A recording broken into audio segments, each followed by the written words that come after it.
যারা ইবাদত করতে স্বাদ পান না, ইবাদতে যাদের মনোযোগ নেই, আজকে আমি এমন কার্যকারী 5টা আমল দিব, 5টা টিপস শেয়ার করব, যে 5টা টিপস অ্যাপ্লাই করলে আপনার ইবাদতের ভেতরে, আমলের ভেতরে, নামাজের ভেতরে, কোরআন তেলাওয়াতের ভেতরে স্বাদ মজা ঢুকাই দিবে একজন। বলেন সবাই, তিনি কে?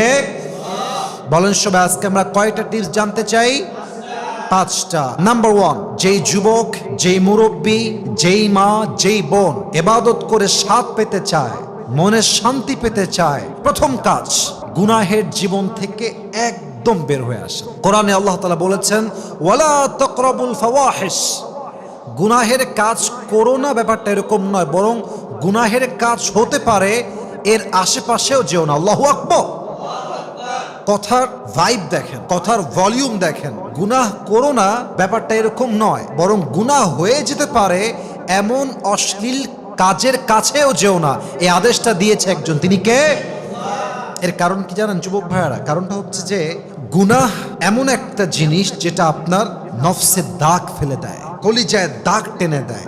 আপনার রূহ, আপনার কলব গুনাহ করতে করতে কলুষিত হয়ে যায়। হাদিসে আসছে, যখন একজন যুবক গুনাহ করে, যখন একজন মানুষ গুনাহ করে, তার হৃদয়ে একটা স্পট পড়ে, একটা দাগ পড়ে। আবার সে গুনাহ করে, আবার একটা দাগ পড়ে, আবার গুনাহ করে, আবার একটা দাগ পড়ে। একটা পর্যায়ে গিয়ে দাগ পড়তে পড়তে পড়তে তার হৃদয়ে আল্লাহ সিল মেরে দেয়। তখন তার কাছে কোনো স্বাদ সে পায় না, তার কাছে কোনটা ভালো, কোনটা খারাপ, কোনটা মন্দ, কোনটা ভালো, সেটাকে ফিল করতে পারে না, কারণ তার হৃদয়ে আল্লাহ মোহর মেরে দিয়েছে। কথার কথা আপনি বোঝার ট্রাই করেন, খুব ভালো করে বুঝবেন। একজন পুরুষ যদি প্রত্যেক দিন ঠান্ডা পানিতে গোসল করে, প্রত্যেক দিন করতেছে, 1 দিন, 2 দিন, 3 দিন, 4 দিন, 5 দিন, একাধারে সে 4টা বছর, 3টা বছর ঠান্ডা পানি দিয়ে গোসল করে, winter season, summer season, doesn't matter for him, কোনো ব্যাপার না, সে অলওয়েজ ঠান্ডা পানিতে গোসল করে। একটা পর্যায়ে কি হবে? তার কাছে ঠান্ডা পানি আর ঠান্ডা পানি মনে হবে। আরেকজন যুবক যে প্রত্যেক দিন চুরি করে, চুরি করতেই থাকে, একদিন আইফোন চুরি করে, একদিন বাইক চুরি করে, একদিন কার চুরি করে, একবার বাসায় চুরি করে, চুরি করতে করতে একটা পর্যায়ে গিয়ে চুরিকে আর চুরি মনে হয় না। তো যারা নামাজ পড়তে গিয়ে নামাজে মনোযোগ নাই, হেজাব পড়তে চায়, হেজাব পড়ে ভালো লাগে না, কোরআন তেলাওয়াত করতে চায়, ম্যাক্সিমাম টাইম ইট হ্যাপেন্স যে কোরআন পড়তে বসেছেন, কোরআন খুলেছেন, আউযু বিল্লাহি মিনাশ শাইতানির রাজীম, বিসমিল্লাহির রহমানির রহিম, কোরআন তেলাওয়াত শুরু হয়েছে। 5 মিনিট পড়লেন, 10 মিনিট পড়লেন, একটু পরে দেখে মনোযোগ আর নাই, মন হারায় গেছে, মনোযোগ নাই। কারণ কি? আপনার ভেতরের কলবে দাগ পড়ে পড়ে এটা একদম কালো হয়ে গিয়েছে। এজন্য আপনি যদি ইবাদতের স্বাদ পেতে চান, প্রথম কথা, সবচেয়ে গুরুত্বপূর্ণ কথা, নিজেকে সমস্ত গুনাহের কাছ থেকে বের করে নিয়ে আসতে হবে। রাজি আছেন তো ইনশাআল্লাহ? বের করে আনলে লাভ কি হবে? আপনি যখনই বলবেন যে আল্লাহ, I have made huge mistakes in my life, আল্লাহ আমি অনেক পাপ করেছি, আল্লাহ অনেক অন্যায় হয়ে গিয়েছে, আল্লাহ তুমি আমাকে মাফ করে দাও, আমি জীবনে এই কাজ আর করবো না, আমাকে তুমি আল্লাহ একবারের জন্য মাফ করে দাও, এই লাস্ট চান্স আমার জন্য। আপনি যখনই ক্ষমা চাইবেন, আল্লাহ আপনার অতীতের সব গুনাহ মাফ করবেন তো করবেন, আপনার কলবটাকে আল্লাহ একদম নিষ্পাপ মাসুম বাচ্চার মতো আর পরিষ্কার করে দিবে। সুবহানাল্লাহ পড়ুন আপনার সবাই। তখন আপনি আপনার ইবাদতে, নামাজে, মসজিদে, কোরআন তেলাওয়াতে স্বাদ খুঁজে পাবেন। অতএব 1 নাম্বার স্টেপ হচ্ছে গুনাহ থেকে আজ থেকে বাঁচা ট্রাই করবেন। রাজি আছেন তো ইনশাআল্লাহ? 2 নাম্বার আমল, যেই বান্দা নামাজের মধ্যে শান্তি চায়, কোরআন তেলাওয়াতে শান্তি চায়, তার জন্য সবচেয়ে গুরুত্বপূর্ণ আমল হলো অনর্থক কাজ থেকে বের হয়ে আসতে হবে। বিড়ি খান, বের হয়ে আসেন। সারাদিন ফেসবুক 2 ঘন্টা 3 ঘন্টা চলছেই, টিকটক 4 ঘন্টা চলছেই, ফেসবুকের রিলস 5 ঘন্টা 6 ঘন্টা চলছেই, টাইম সেন্স নাই, ঘন্টার পরে ঘন্টা টাইম ওয়েস্ট হচ্ছে, তার মাঝে বিন্দু মাত্র কোনো রিয়েলাইজেশন নাই। যেই বান্দা অনর্থক কাজে লিপ্ত থাকে, তার আত্মাটা মরে যায়, তখন সে নামাজে, ইবাদতে, কোরআন তেলাওয়াতে চুল পরিমাণ শান্তি পায় না, মজা পায় না।